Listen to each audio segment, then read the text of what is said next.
প্রশ্নোত্তরে ঠাকুর শ্রী রামকৃষ্ণ মথুরনাথ বিশ্বাস।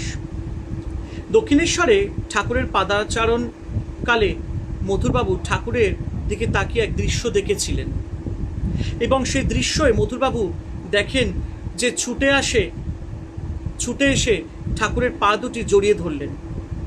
যে দৃশ্যটি দেখলেন সেই দৃশ্যটিতে মথুরবাবু এমন মুগ্ধ হয়ে গেলেন যে ঠাকুর শ্রী রামকৃষ্ণের পা দুটি এসে জড়িয়ে ধরলেন এবং সজল নয়নে মথুরবাবু নিজ মুখে বলেছিলেন, বাবা তুমি বেড়াচ্ছ আর আমি স্পষ্ট দেখলুম যখন এদিকে এগিয়ে আসছো দেখছি তুমি নাও আমার সেই মন্দিরের মা।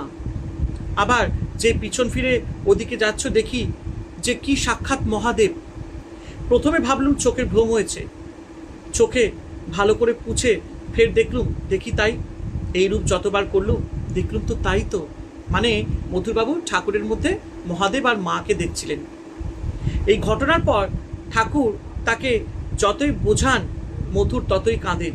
সেদিন অনেকক্ষণ ধরে বহু চেষ্টায় তাকে ঠান্ডা করতে হয়েছিল। এই ঘটনাকে উপলক্ষ করে ঠাকুর কি বলেছিলেন?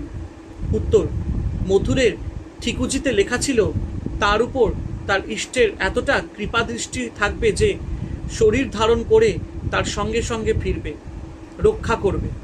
জয় ঠাকুর শ্রী রামকৃষ্ণ পরমহংসদেবের জয়।